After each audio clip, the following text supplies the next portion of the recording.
Hi అండి. ఈరోజు మీకోసం ఒక కథ. కథలోకి వెళ్తే అభిమన్యు బెంగుళూరు వెళ్లి బస్ కోసం చూస్తున్నాడు. రిజర్వేషన్ చేయించుకోలేదు. అనుకోకుండా అర్జెంట్ మీటింగ్కు అటెండ్ కావాల్సి ఉండటంతో ఏ బస్ దొరికితే ఆ బస్సులో వెళ్ళవచ్చులే అనుకుంటూ బస్ స్టాండ్కి వచ్చాడు. బస్ కూడా రెడీగా ఉండటంతో హమ్మయ్యా అని ఊపిరి పీల్చుకుని బస్ ఎక్కి కూర్చున్నాడు అభిమ్. బస్ స్టాండ్లో బస్సు ఆగిన 5 నిమిషాల్లో బస్సు జనాలతో నిండిపోయింది. అభి పక్క సీట్ తప్ప మిగిలిన అన్ని సీట్స్ ఫుల్ అయిపోయాయి. బస్ కదలడానికి సిద్ధమైంది. ఇంతలో ఒక వ్యక్తి పరిగెత్తుకుంటూ వచ్చి బస్ ఎక్కాడు. కండక్టర్తో ఏదో మాట్లాడాడు. కండక్టర్ అభిమన్యు సీట్ చూపించేసరికి నేరుగా అతని వద్దకు వచ్చి, సార్, నా చెల్లెలి సీట్ మీ పక్క సీటే. తన్నెప్పుడు ఒంటరిగా పంపిందే లేదు నేను. కాస్త జాగ్రత్తగా నా చెల్లిని కనిపెట్టుకుని ఉండండి అని అడిగాడు ఆ వ్యక్తి. అయ్యో, ఈ మాత్రం దానికి ఇంత అడగాలా? అలాగే చూసుకుంటాను అని చెప్పాడు అభిమన్యు. ఇంతలో అతని చెల్లి రావటంతో చెల్లికి జాగ్రత్తలు చెప్పి మళ్ళీ ఒకసారి జాగ్రత్తగా చూసుకోమని అభిమన్యుకు చెప్పి బస్ దిగాడు ఆ వ్యక్తి. ఆమెను చూడగానే చాలా పద్ధతి గల అమ్మాయిలా అనిపించింది. అందుకే తనతో మాట కలపాలని ప్రయత్నించి విఫలమైనాడు మన అభిమన్యు. ఆమె ఏదో విషయంలో చాలా టెన్షన్ పడుతున్నది అభికి అర్థమైంది. కానీ అదేమిటి తెలుసుకోవాలని ప్రయత్నం చేసినా ఫలితం లేకపోయింది. ఇంతలో ఆమెకి ఏదో కొత్త నెంబర్ నుండి కాల్ వచ్చింది. ఆ నెంబర్ చూసి ఆమె ముఖం మారిపోవటం, భయంతో ఆమె ఒళ్ళంతా చెమటలు పడడం గమనించాడు అభి. ఇంకా ఫోన్ రింగ్ అవుతూనే ఉంది. అసలు ఏంటి అమ్మాయి ఏదో కొత్త నెంబర్ చూసి ఇంత భయపడ్డం ఏంటి? అసలు ఆ ఫోన్ చేస్తుంది ఎవరు? అసలు ఎలా తెలుసుకోవాలి అని అనుకుంటూ ఉండగా ఫోన్ కట్ అయింది. అసలు ఎవరండి వాళ్ళు? మీకెందుకు ఫోన్ చేస్తున్నారు? మీరెందుకు కంగారు పడుతూ ఉన్నారు అని అడిగాడు అభి. ముందు చెప్పటానికి కాస్త సెంస ఇచ్చినా తనలో ఉన్న భయం పోవాలంటే ఈ ఫోన్ చేసిన వాళ్ళ గురించి ఎవరో ఒకరితో చెప్పాలి అని అనుకున్నట్లుంది. అందుకే అభికి తన గురించి చెప్పడం స్టార్ట్ చేసింది. నా పేరు అనుపమ. నాకు అమ్మా నాన్న లేరు. చిన్నప్పుడే వాళ్ళు చనిపోతే నాకన్నీ అయి పెంచాడు. చాలా సంతోషంగా సాగుతున్న నా జీవితం ఒక ఫోన్ కాల్తో కల్లోలమైంది అంటూ కాసేపు చెప్పడం ఆపింది. ఫోన్ కాల్తో జీవితం కల్లోలమవటం ఏంటండి? అసలు మీరేం మాట్లాడుతున్నారు? అవునండి, ఎవడో ఒకడు అన్న ఇంట్లో లేని సమయంలో ఫోన్ చేసి నన్ను బ్లాక్మెయిల్ చేయడం స్టార్ట్ చేశాడు. బ్లాక్మెయిల్ చేస్తున్నాడా? అసలు ఏం మాట్లాడుతున్నారు మీరింతకీ? మిమ్మల్ని బ్లాక్మెయిల్ చేసేది ఎవరు? అసలు అతను ఎందుకని మిమ్మల్ని బ్లాక్మెయిల్ చేస్తున్నాడు? చెప్పండి అని అడిగాడు అభిమన్యు కంగారుగా. నేను వాడి కోరిక తీర్చాలట. నాకు ఈ రోజు రాత్రి వరకు టైం ఇచ్చాడు. లేకపోతే ఏం చేస్తారట అని అభిమన్యు అడిగాడు. అలా అడుగుతున్నప్పుడు ఉక్రోషంతో అతని కళ్ళు ఎర్రగా మారాయి. నా వీడియోను యూట్యూబ్లో అప్లోడ్ చేస్తారట. మీ వీడియోనా? ఏం వీడియో అది అని అడిగాడు అభిమన్యు మరింత కంగారుగా. అసలు ఎప్పుడు ఎక్కడ ఎలా తీశాడో నాకు తెలియదు, కానీ నేను స్నానం చేస్తుండగా దొంగచాటుగా తీసిన వీడియో ఒకటి వాడి దగ్గర ఉంది. దాన్ని అప్లోడ్ చేస్తానని బెదిరింపు స్టార్ట్ చేశాడు అని చెప్పింది అనుపమ. విషయం ఇది అని తెలిసి అభిముఖంపై చెమటలు పట్టేశాయి. ఈ విషయం మీరు మీ అన్నగారికి చెప్పలేదా అని అడిగాడు అభిమన్యు భయంగానే. చెప్పలేదు. అయినా ఈ విషయాన్ని అన్నతో నేనెలా చెప్పగలను అంది అనుపమ ఏడుస్తూ. అయ్యో, ముందు మీరు ఆ ఏడుపు ఆపండి. అయితే మీరు ఇప్పుడు ఎక్కడికి వెళ్తున్నారు? అసలు ఏం చేద్దామని అనుకుంటున్నారు అని అడిగాడు అభి. నా ఫ్రెండ్ పెళ్ళని చెప్పి బెంగళూరు బస్ ఎక్కాను, కానీ నెక్స్ట్ స్టేషన్లో దిగేస్తాను అంది అనుపమ కళ్ళు తుడుచుకుంటూ. నెక్స్ట్ స్టేషన్లో దిగుతారా? దిగి ఎక్కడికి వెళ్తారు అని అడిగాడు అభి చాలా టెన్షన్గా. వారు రమ్మన్న చోటికే. ఒకటా ఈరోజు వాడైనా నా చేతిలో చావాలి లేదా లేదా వాడి చెయ్యి నా వంటి మీద పడే లోపే నేను నా ప్రాణాలు తీసుకోవాలి అని చెప్పింది అనుపమ దృఢంగా. అనుపమ అలా మాట్లాడుతుంటే ఎలా చెప్పాలో అసలు ఏం చేయాలో అర్థం కాక నిశ్చేష్టుడయ్యాడు అభిమన్యు. కాసేపటికి తేరుకొని, అనుపమ గారు, మీరు భయపడకండి, మీ వెనక నేనుంటాను అన్నాడు అభిమన్యు. కానీ మీరు నాతో ఉంటే అతను మిమ్మల్ని కూడా చంపేస్తాడు అని చెప్పింది అనుపమ. మీరు భయపడకండి, నేను చెప్పినట్లు చేశారంటే వాడు మన పద్మవ్యూహంలో బందీ అవుతాడు. అప్పుడు వాడు రక్షించుకోవటం కాదు కదా, ఆ దేవుడు దిగి వచ్చిన వాణ్ణి కాపాడలేడు అన్నాడు అభిమన్యు. అయినా నా కోసం మీరు ఇంత రిస్క్ తీసుకోవటం అవసరమని మీరు అనుకుంటున్నారా అని అడిగింది అనుపమ. పర్లేదండి, మీరే కాదు మీ స్థానంలో ఎవరున్నా నేను ఇలాగే రియాక్ట్ అయ్యేవాణ్ణి, కాబట్టి మీరు ఇంకేం అనుమానం పెట్టుకోకండి అన్నాడు అభిదృఢంగా. అయితే నన్ను ఇప్పుడు ఏం చేయమంటారు? చెబుతాను, ఒకసారి మీరు వాడికి ఫోన్ చేసి నువ్వు కోరినట్లే ఈరోజు నీ కోరికను తీర్చడానికి నేను సిద్ధంగా ఉన్నానని చెప్పి ఏ వీడియోని చూపించి మిమ్మల్ని ఏడిపిస్తున్నాడు ఆ వీడియో ఉన్న ఆధారాన్ని గడపకు యువతల పెడితే నేను గడప దాటి లోపలికి వస్తానని వాడితో నీకు ఖచ్చితంగా చెప్పేయండి. కాని వాడు ఒప్పుకుంటాడా? మీరే లోపలికి వస్తానంటే ఆ విధవకి ఇక వీడియోతో పని ఏముంటుంది? వాడా వీడియో ఆధారాన్ని గడప బయటే వదిలేస్తాడు. అప్పుడు మనం ఆ వీడియోను చేజెక్కించుకోవచ్చు. ఆ పైన వాడి ఆట కట్టిద్దాము, ఏమంటారు అని అడిగాడు అభిమన్యు. అభిమన్యు అసలు ఏం చెప్తున్నాడో అనుపమకు అర్థం కాలేదు. కానీ తను చెప్పినట్లు చేయటం తప్ప మరో దారైతే కనిపించలేదు తనకు. అలాగేనని తలూపింది.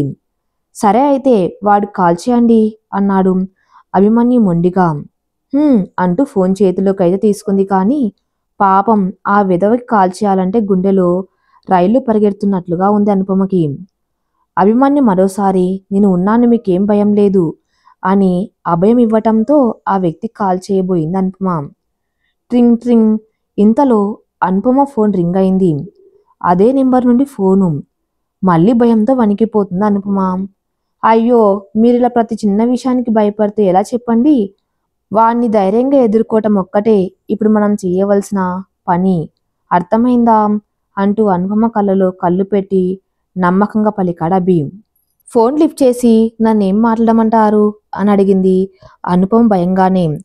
ముందు మీరు ఫోన్ లిఫ్ట్ చేసి నేను చెప్పింది చెప్పినట్లుగా వాడితో చెప్పండి చాలు అన్నాడు అభి. అలాగే అంటూ తలూపింది అనుపమ. అనుపమ ఏం మాట్లాడాలో వివరంగా చెప్పాడు అభిమన్యు. అనుపమ ఫోన్ లిఫ్ట్ చేయకుండానే రింగ్ కట్ అయింది. అరేరే, రింగ్ కట్ అయింది, పోనీ నేనే చేయనా అని అడిగింది అనుపమ. వద్దు వద్దు, ఒక 5 minutes వెయిట్ చేయండి, మళ్ళీ వాడే చేస్తాడు అని అంటుండగానే వాళ్ళ దిగవలసిన స్టేషన్ వచ్చింది. ఇద్దరు బస్ దిగారు. అభిమన్యు చెప్పినట్లే ఆ బ్లాక్మెయిలర్ నుండి మళ్ళీ ఫోన్ వచ్చింది. ఎలాగో ధైర్యం చేసి తను బ్లాక్మెయిల్ చేస్తున్న వ్యక్తికి ఫోన్ చేసి ఊరిలో తనకు తెలిసిన వాళ్ళు చాలా మంది ఉన్నారని, వారి కళ్ళబడితే తన భవిష్యత్తు గందరగోళం అవుతుంది కాబట్టి ఎవరు తన్ని చూడకుండా బురక వేసుకుని వస్తానని చెప్పింది. అంతేకాదు ఎవిడెన్స్ ఉన్న ఫుటేజ్ గడపకి ఊతల పెడితేనే తన గడప దాటి లోపలికి వస్తానని తేల్చి చెప్పేసింది. ఆ వ్యక్తికి కావాల్సింది ఆమె పొందు. అందుకే ఆమె చెప్పిన దానికి సరేనని తలూపాడు. ఫోన్ కట్ చేసిన అనుపమ వాడు నేను చెప్పినట్లు చేయటానికి ఒప్పుకున్నాడు అని సంతోషంగా చెప్పింది. అయితే ఇంకేం మీ సమస్య తీరినట్లే అని చెప్పాడు అభిమన్యు. అదేలా అని అడిగింది అనుపమ. చూడండి, వాడు మిమ్మల్ని బురకా వేసుకొని రమ్మన్నాడు కాబట్టి ఆ బురకాలు మీకు బదులుగా నేను వెళ్తాను అని చెప్పాడు అభిమన్యు. ఏంటి, నా బదులు మీరు వెళ్తారా? వద్దు వద్దు, వాడు మిమ్మల్ని ఏమైనా చేస్తే? అరే, నాకొచ్చిన సమస్య ఏం లేదులేండి, మీరు నేను చెప్పిన మాట వినండి. ఒకవేళ మీరు నా బదులు వెళ్ళినా వాళ్ళు నా వీడియో నాకు ఇచ్చేస్తారని గ్యారంటీ ఏమి? వాడు నా వీడియోను బయట పెడతానని ఊరికే చెప్పాడేమో. ఒకవేళ అలాగే కనుక జరిగితే నాతో పాటు మీరు కూడా వాడి చేతుల్లో చిక్కుంటారు అంది అనుపమ. దానికి కూడా నా దగ్గర ఒక ఆలోచన ఉంది అన్నాడు అభిమన్యు. ఐడియానా, ఏంటది అని అడిగింది అనుపమ ఆశ్చర్యంగా. మనం చెప్పినట్లు నిజంగానే వాళ్ళు మీకు సంబంధించిన వీడియో ఎవిడెన్స్ బయట పెడితే మీరు దాన్ని చేజెక్కించుకుంటారు కాబట్టి మీ ప్రాబ్లం సాల్వ్ అయినట్లే. ఒకవేళ వాళ్ళు అలా చేయకపోయినా పర్లేదు, ఆ తర్వాత మీరు ఎలాగూ పోలీసులకు ఇన్ఫార్మ్ చేస్తారు కాబట్టి వాళ్ళొచ్చి ఈ గ్యాంగ్ను పట్టుకొని కటకటాల్లో నెడతారు. వాడి తాట తీస్తేనైనా పోలీసులు మీకు సంబంధించిన వీడియోను మీకు అందజేస్తారు అని చెప్పాడు అభిమన్యు. కానీ ఇప్పుడేంటని మీ సమస్య అని అడిగాడు అభిమన్యు. అన్నయ్యకి ఈ విషయం తెలిస్తే? ఓ, ఇప్పుడు ఇదా మీ ప్రాబ్లం? సరే, ఈ విషయం మీ అన్నయ్య వరకు వెళ్లకుండా నేను చూసుకుంటాను అని చెప్పాడు అభిమన్యు. సరే అయితే మీరు చెప్పినట్లే చేద్దాం అని చెప్పింది అనుపమ. దగ్గరలో ఉండే షాప్కి వెళ్ళి ఒక బురక కొన్నారు వాళ్ళిద్దరూ.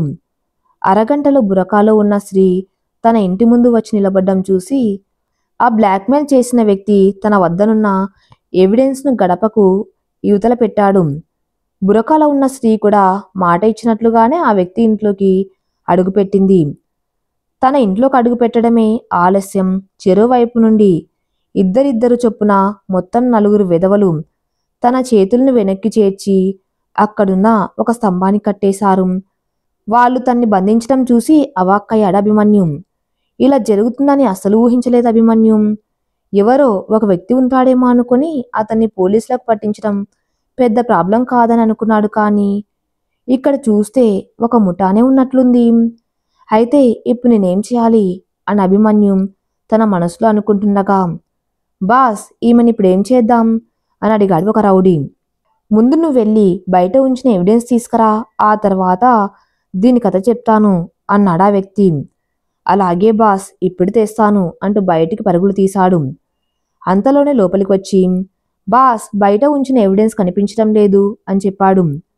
ఇంతలోనే ఎవరు తీస్తారు, నువ్వు అసలు సరిగా చూసావో లేదో అన్నాడు ఆ వ్యక్తి. లేదు బాస్, నేను చుట్టుపక్కలంతా కూడా వెతికి వచ్చాను, నాకెక్కడ ఏమీ కనిపించలేదు అని చెప్పాడా రౌడీ. అయితే ఎవిడెన్స్ ఏమైనట్లు?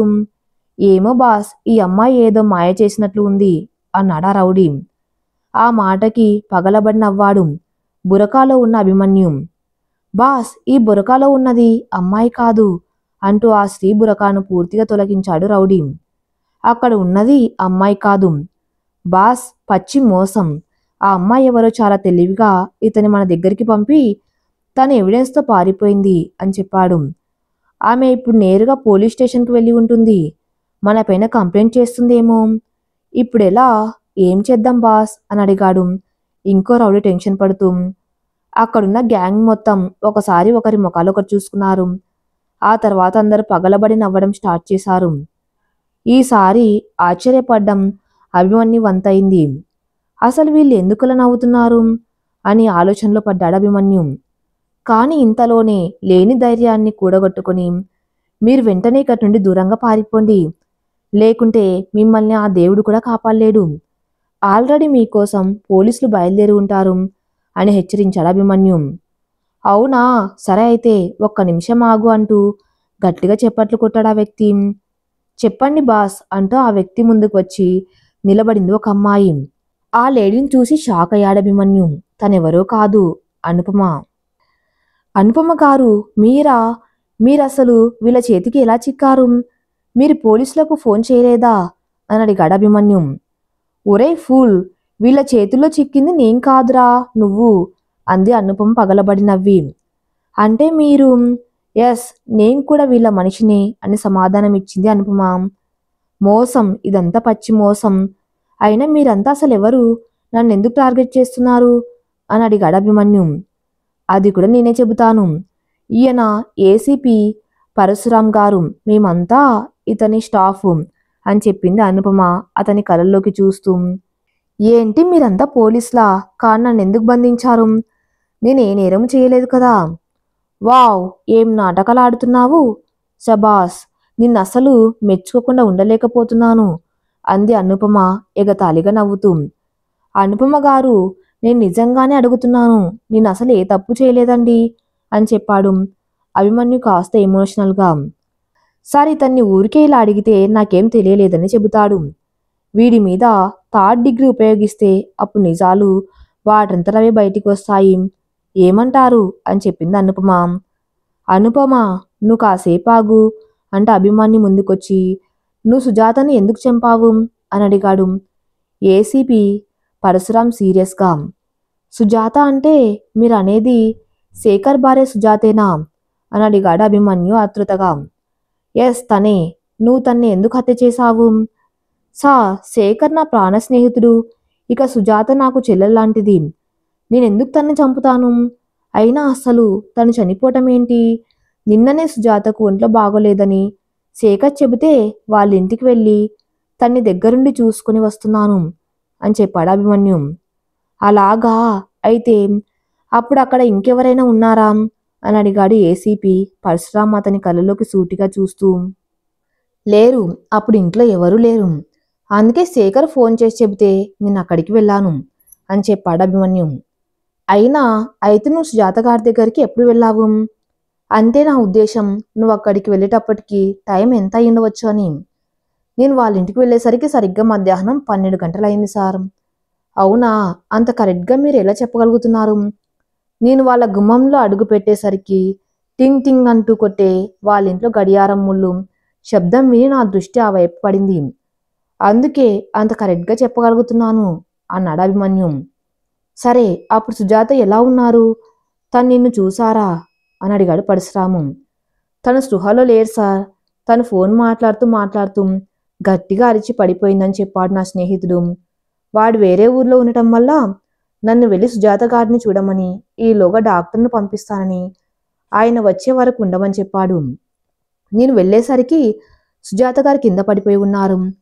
తన చేతిలో ఫోన్ కూడా ఉంది. తను అసలు ప్రాణంతో ఉందో లేదో అన్న అనుమానం కూడా వచ్చింది నాకు. నేను సుజాతను ఎత్తుకుని మంచంపై పడుకోబెట్టాను. ఇంతలో డాక్టర్ వచ్చి సుజాతను పరీక్షించి కాసేపట్లో తనకు స్పృహ వస్తుందని కూడా చెప్పాడు అని సమాధానం ఇచ్చాడు అభిమన్యు. అయితే ఆ వెంటనే మీరు వెళ్ళిపోయారా అని అడిగాడు పరశురాము. లేదు, డాక్టర్ వెళ్ళిన తర్వాత నేను నా ఫ్రెండ్కు ఫోన్ చేశాను. తను సుజాత మదర్కు చెప్పానని, ఆవిడ 10 నిమిషాల్లో వచ్చేస్తుందని నన్ను వెళ్ళిపోమని చెప్పటంతో నేను అక్కడి నుండి వెళ్ళిపోయాను అని చెప్పాడు అభిమన్యు. మీరు చెప్పేది నిజమేనా అని అడిగాడు పరశురాము. అవును సార్, నేను చెప్పేది అక్షరాల నిజం. అసలు తను ఎప్పుడు చనిపోయిందో మీకు తెలుసా అని అడిగాడు పరశురాము. ఎప్పుడు అని అడిగాడు అభిమన్యు ఆతృతగా. సరిగ్గా 11 గంటలకు, అంటే మీరు అక్కడికి వెళ్ళడానికి గంట ముందు అని చెప్పాడు పరశురాము. ఓ మై గాడ్, ఇది నిజమా అంటూ ఆశ్చర్యంతో నోరెళ్లబెట్టాడు అభిమన్యు. ఓ మై గాడ్, అలాగా? అసలు తను చనిపోయిందనే మాట నేను నమ్మలేక ఉన్నాను. ఒకవేళ మీరు చెప్పేది నిజమైతే ఆ డాక్టర్ నాకు సుజాత చనిపోయిందని ఎందుకు చెప్పలేదు అని అడిగాడు అభిమన్యు.